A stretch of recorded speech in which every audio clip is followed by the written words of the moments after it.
વિદ્યાર્થી મિત્રો, આજે આપણે STD for English unit 1 let's celebrate તેમાં જે લિસનિંગ પાર્ટ છે તેના વિશે આપણે સમજવાનું છે. વિદ્યાર્થી મિત્રો, આ વિડીયોમાં તમે લિસનિંગ એટલે કે સાંભળીને કઈ રીતના શીખવું તે સમજી શકશો. નમસ્કાર, ઈ જ્ઞાન ફેસિલિટેટર ચેનલમાં આપનું હાર્દિક સ્વાગત છે. Unit 1 let's celebrate. વિદ્યાર્થી મિત્રો, લેટ્સ સેલિબ્રેટ એટલે કે ચાલો ઉજવણી કરીએ. લિસનિંગ, અહીંયા જે પાર્ટ છે એ લિસનિંગનું છે. લિસનિંગ એટલે કે સાંભળવાનું. અહીંયા આપણને સૂચના આપી છે સિંગ એન્ડ એન્જોય એટલે કે સિંગ ગાઓ અને એન્જોય આનંદ માણો. વિદ્યાર્થી મિત્રો, અહીંયા આપણને જે રાઇમ્સ આપી છે એ રાઇમ્સને આપણે ગાવાની છે. હું અહીંયા રાઇમ્સ ગાવાનો પ્રયત્ન કરીશ, તો તમે પણ મારી સાથે આ રાઇમ્સને ગાજો. Let's start. Butterfly, butterfly, flutter around. Butterfly, butterfly, touch the ground. Butterfly, butterfly, fly so free. Butterfly, butterfly, land on a tree. Butterfly, butterfly, reach the sky. Butterfly, butterfly, say goodbye. વિદ્યાર્થી મિત્રો, આ પ્રમાણે તમારે butterfly રાઇમને ગાવાની છે. વિદ્યાર્થી મિત્રો, હવે હું તમને રાઇમ સમજાવું છું, ધ્યાનથી સમજજો. પહેલા તો આપણને ખ્યાલ આવી ગયો હશે વિદ્યાર્થી મિત્રો કે બટરફ્લાય એટલે શું. ચિત્રમાં તમે જોઈ શકો છો, બટરફ્લાય એટલે કે પતંગિયો. સરસ વિદ્યાર્થી મિત્રો. અને અહીંયા કહ્યું છે ફ્લટર એટલે વિદ્યાર્થી મિત્રો, તમે પતંગિયાને જોયો છે તો એ આ જે પાંખ છે એને સતત ફફડાવે છે, એટલે ફ્લટર એટલે શું, પાંખો ફફડાવી. બટરફ્લાય બટરફ્લાય, પતંગિયા ફ્લટર અરાઉન્ડ, આસપાસ શું કરે છે, ફ્લટર ફરક્યા કરે છે, સતત પતંગિયા આપણી આસપાસ ફરક્યા કરે છે. બટરફ્લાય બટરફ્લાય એટલે કે પતંગિયા ટચ એટલે કે અડવું. ધ ગ્રાઉન્ડ એટલે કે ભૂમિ, જમીન, કે પતંગિયા જમીનને સ્પર્શ. બટરફ્લાય એટલે કે પતંગિયા ફ્લાય સો ફ્રી, ખૂબ જ ઊંચે મુક્તપણે ઉડ. સો ફ્રી એટલે કે ખૂબ જ ઊંચે, ફ્રી મુક્તપણે ઉડ. આપણે વિદ્યાર્થી મિત્રો પતંગિયાને જોયેલા છે તો કેવું મુક્તપણે ઉડતા હોય છે. બટરફ્લાય પતંગિયા લેન્ડ ઓન અ ટ્રી, વૃક્ષ ઉપર ઉતર. અહીંયા વિદ્યાર્થીઓ લેન્ડ એટલે કે ઉતરવું. ક્યાં તો ઉતરવાનું કહે છે, ટ્રી વૃક્ષ ઉપર. બટરફ્લાય રીચ ધ સ્કાય, પતંગિયાઓ આકાશ સુધી પહોંચો. બટરફ્લાય સે ગુડ બાય, પતંગિયાઓ સારું આવજો કહેજો. તો આપણે વિદ્યાર્થી મિત્રો આ પતંગિયાને આપણે જોયા જ હશે, પણ તે પણ કેવું આપણી આસપાસ ફ્લટરિંગ કરતા હોય છે, ફડફડાતી પોતાની પાંખોથી ઉડતા હોય છે, જમીનને સ્પર્શ કરવાનું કહે છે, મુક્તપણે ઉડવાનું કહે છે. એ રાઇમ્સમાં આપણને બટરફ્લાયની યાની કે પતંગિયા વિશેની વાત કરવામાં આવી છે. હવે વિદ્યાર્થી મિત્રો, તમે અહીંયા જોયો છે કે બ્લેક અક્ષર આપેલા છે, around, ground, free, tree, sky અને બાય. તો આ શું કહેવા માંગે છે, તો જે અરાઉન્ડ છે એ ગ્રાઉન્ડ, આ બંને શબ્દો એક જ જેવા બોલાય છે, એટલે કે પ્રાસયુક્ત શબ્દ છે. Around, ground. એ પ્રમાણે જુઓ તો ફ્રી, ટ્રી, સ્કાય, બાય, એટલે કે એક જ જેવો શબ્દ બોલાતો હોય, એક જ જેવો ટોન આવતો હોય, એ શબ્દને રાઇમિંગ વર્ડ્સ કહે છે. વિદ્યાર્થી મિત્રો યાદ રાખજો. હવે વિદ્યાર્થી મિત્રો આપણને સૂચના આપી છે કે find out the rhyming words from the poem. આપણે હાલ જે પોયમનો અભ્યાસ કર્યો વિદ્યાર્થી મિત્રો, એ પોયમમાંથી આપણે રાઇમિંગ વર્ડ્સ શોધવાના છે. આપણે એને શોધી કાઢવાના છે. કેવા શબ્દો, રાઇમિંગ વર્ડ્સ, પ્રાસયુક્ત શબ્દો. તો અહીં આપણને આપ્યું છે સાઉન્ડ. તો સાઉન્ડ જેવો શબ્દ શું બોલાય છે, અરાઉન્ડ, ગ્રાઉન્ડ. તો આપણે જે બુક્સમાં તમારી જગ્યા આપી છે ત્યાં તમારે લખવાનું અરાઉન્ડ, ગ્રાઉન્ડ. એ જ પ્રમાણે માય જેવો શબ્દ બોલાય છે સ્કાય, બાય એના જેવો જ રાઇમિંગ વર્ડ્સ આવે છે. થ્રી એના જેવો રાઇમિંગ વર્ડ છે ફ્રી, ટ્રી. તો આ રીતે આપણે રાઇમિંગ વર્ડ્સ પોયમમાંથી શોધીને લખવાના હતા. હવે વિદ્યાર્થી મિત્રો આપણે સ્પેલિંગ કમ્પ્લીટ એટલે કે પૂર્ણ કરવાનો છે. શું સ્પેલિંગ્સને પૂર્ણ કરવાના છે. આપણને એક અક્ષર આપેલા છે. તો નંબર 1 જે સ્પેલિંગ છે આ પોએમમાંથી જ આપણે શોધીને લખવાનું છે. નંબર 1 સ્પેલિંગ છે એ વાય SAY. એ અને વાય જોડી છે એટલે સ્પેલિંગ બનશે સે. તમે પણ તમારા બુક્સમાં લખતા જજો. એ પ્રમાણે એલ આપ્યું છે. એના પછી આપણે એક મૂકીશું AND. કયો સ્પેલિંગ બને છે? લેન્ડ. નંબર 3 અહીંયા આપ્યું છે F. એના પછી આપણે લખીશું REE. કયો સ્પેલિંગ બને છે? ફ્રી. સરસ વિદ્યાર્થી મિત્રો. ત્યારબાદ ટી. કયો અક્ષર મૂકશું આપણે? O. પછી મૂકીશું C અને પછી મૂકીશું H. સ્પેલિંગ બનશે ટચ. એ પ્રમાણે 5 નંબર G પછી O અને છેલ્લે મૂકીશું D. સ્પેલિંગ બનશે ગુડ. નંબર 6 B પછી મૂકીશું આપણે U અને U પછી મૂકીશું T. સ્પેલિંગ બનશે બર્ડ. નંબર 7 F પછી આપણે મૂકીશું LUTE. કયો સ્પેલિંગ બન્યો? ફ્લટર. સરસ વિદ્યાર્થી મિત્રો. ત્યારબાદ 8 નંબરમાં TR આપણે મૂકીશું E. કયો સ્પેલિંગ બનશે? TREE. ટ્રી. તો આ રીતે આપણે સ્પેલિંગ પૂર્ણ કરવાના છે. હવે આગળ સમજીએ. Arrange the following words in the alphabetical order.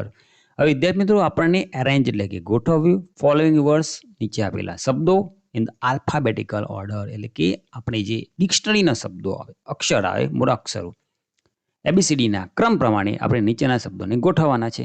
તો આપણને એબીસીડી આવડતી હોય એટલે આપણે આરામથી શોધી શકીએ. તો અહીંયા અક્ષરમાં પહેલો અક્ષર આવશે બટરફ્લાય. એબીસીડીમાં પહેલા બી આવે છે. તો અહીંયા બી પહેલા નંબર પર આવે છે એટલે બટરફ્લાય. એબીસીડીના ક્રમ પ્રમાણે જોઈએ તો બીજો આવે છે ગુડ. ત્યારબાદ આવશે લેન્ડ. ત્યારબાદ આવશે સ્કાય અને છેલ્લે આવશે ટ્રી. તો આ રીતે આપણે આલ્ફાબેટિકલ ઓર્ડર યાની કે એબીસીડીના ક્રમ પ્રમાણે શબ્દોને ગોઠવવાના. તમારે પહેલા અક્ષર જ જોવાના. અહીંયા બી આપેલ છે બરાબર. તો અહીંયા બટરફ્લાય આવી ગયો. અહીંયા જી આપે છે જે બી પછી જી આવે બરાબર. જી પછી એલ આવે, એલ પછી એસ આવે ને એસ પછી ટી આવે. આ રીતે તમારે ગોઠવવાના. હવે આપી છે use the letters from the box and make meaningful words. હવે વિદ્યાર્થી મિત્રો તમારે અહીંયા બોક્સ આપેલ છે. આ જુઓ બોક્સ આપેલ છે બોક્સ. ઓકે.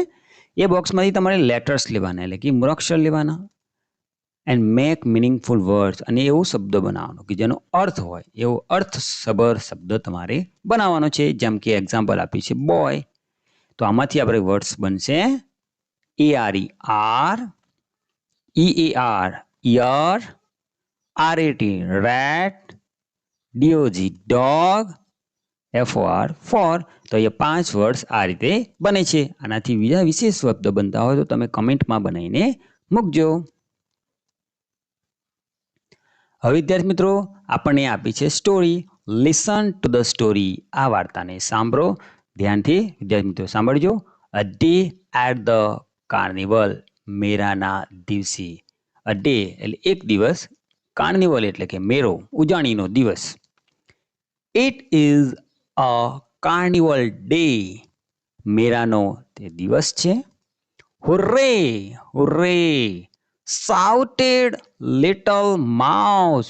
વિદ્યાર્થી મિત્રો આપણે ખુશ થઈ ગયા ને ત્યારે આ શબ્દો વાપરે છે. હુર્રે. shouted એટલે કે બૂમ પાડી. little mouse આપણે જોરથી બૂમ પાડે ને એ પ્રમાણે એને લિટલ માઉસ એટલે કે જે નાનો ઉંદર છે ને બૂમ પાડી.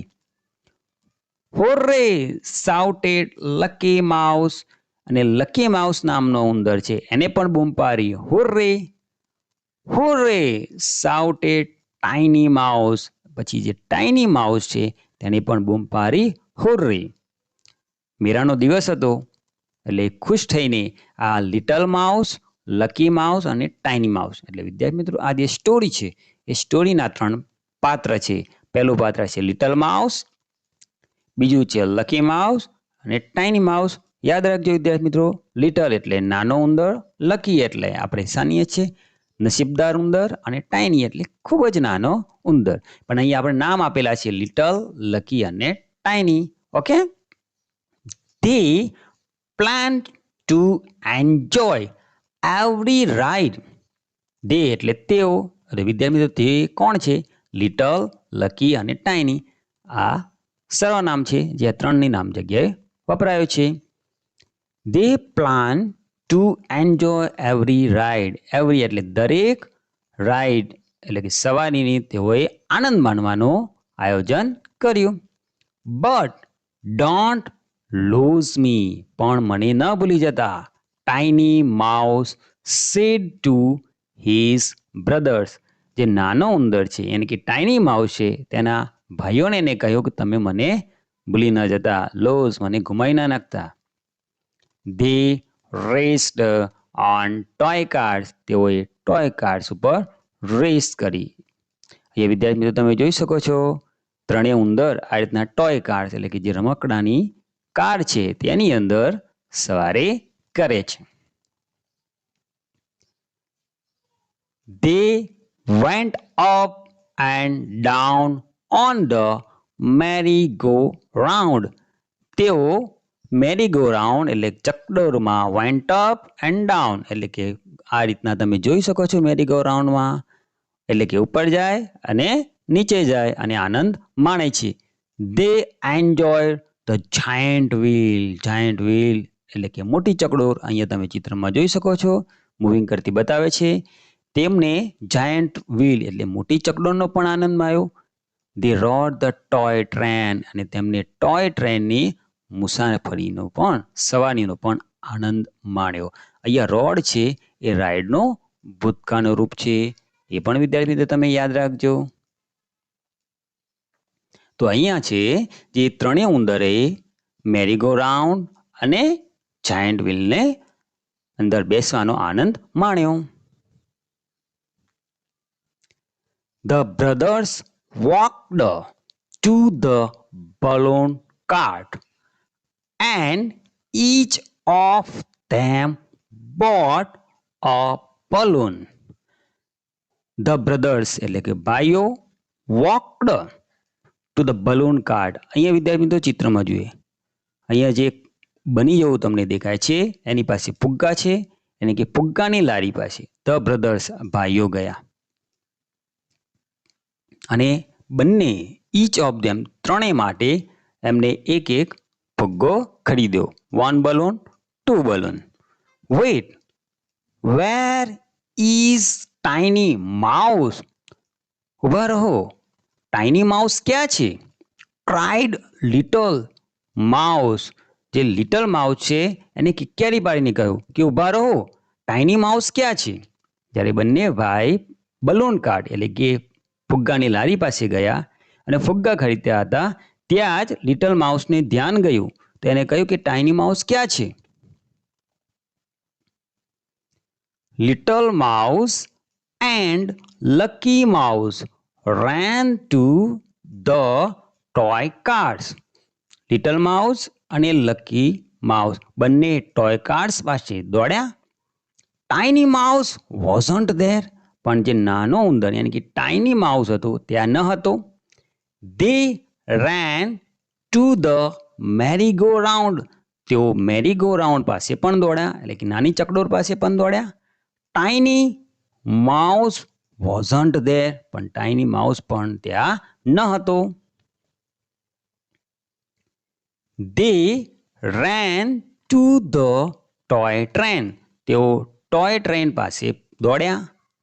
Tiny mouse wasn't there. પણ ટાઇની માઉસ ત્યાં ન હતો. They ran to the giant wheel. તેઓ જાયન્ટ વ્હીલ પાસે પણ દોડ્યા. Tiny mouse was there. અને ટાઇની માઉસ ત્યાં હતો. ક્યાં હતો? Giant wheel. They thanked God. તેમને ભગવાનનો આભાર માન્યો. The mice bought sugar cane juice. Mice એટલે કે ઉંદરોએ સુગર કેન જ્યુસ શેરડીનો રસ ખરીદ્યો. 1 glass, 2 and 3. 1 ગ્લાસ 2 અને 3 કે 3 ગ્લાસ એમને શેરડીનો રસ ખરીદ્યો. What a fantastic day at the carnival. મેળાનો આ દિવસ કેટલો અદ્ભુત હતો. Hooray!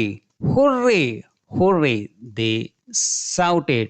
ત્રણેય ઉંદરોએ બૂમ પાડીને કહ્યું, મોટા અવાજે કહ્યું, હુર્રે હુર્રે હુર્રે, એટલે કે એમને જે મેળામાં મજા આવી એમને ઉત્સાહ રજૂ કર્યું. they enjoyed a lot. તેમને ઘણો આનંદ પણ માણ્યો, ખૂબ જ આનંદ માણ્યો મેળાના. તો વિદ્યાર્થી મિત્રો, અહીંયા ત્રણેય ઉંદર, લકી અને ટાઈની, આ ત્રણેય માઉસે મેળામાં આનંદ માણ્યો. તો વિદ્યાર્થી મિત્રો, તમને પણ આ સ્ટોરીમાં મજા આવી ને? સરસ. હવે વિદ્યાર્થી મિત્રો, લિસન ટુ ધ સ્ટોરી. આપણે જે સ્ટોરી સાંભળીને એના આધારે આપણે સિલેક્ટ એપ્રોપ્રાયટ એટલે કે યોગ્ય ઓપ્શન વિકલ્પ સિલેક્ટ પસંદ કરવાનો એન્ડ આન્સર ધ ક્વેશ્ચન અને પ્રશ્નના જવાબ આપવાના છે.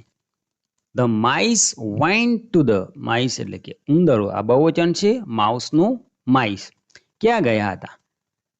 કાર્નિવલ એટલે કે મેળામાં. સાચો જવાબ છે C. Number 2, they ran to the, તેઓ ક્યાં દોડ્યા હતા? તેઓ ટોય ટ્રેન તરફ દોડ્યા હતા. નંબર 3, they bought, તેઓએ શું ખરીદ્યું? સુગર કેન જ્યુસ એટલે કે શેરડીનો રસ ખરીદ્યો. તો વિદ્યાર્થી મિત્રો, આ સ્ટોરીમાં તમને મેં જે શીખવાયું એ તમે સારી રીતે સમજ્યા હશો. અને અહીંયા સ્ક્રીન ઉપર સ્પેલિંગ આપેલા છે, 14 સ્પેલિંગ છે. વિડીયોને પોઝ કરીને આ 14 સ્પેલિંગ તમારા ચોપડામાં નોટ કરી લો અને એને પાકા કરજો. સ્પેલિંગ છે butterfly, flutter, around, touch, ground, fly, land, free, tree, reach, sky, say, good bye. 14 spelling પાકા કરીને તમારા શિક્ષક આગળ કડકડાટ મોઢેથી બોલજો. આશા રાખું કે આ વિડીયોમાં તમને સારો ખ્યાલ આવ્યો હશે. ચેનલ પર પ્રથમવાર હોય તો ચેનલને સબસ્ક્રાઇબ કરજો અને વિડીયોને લાઈક અને તમારા મિત્રોને શેર કરજો. ધન્યવાદ.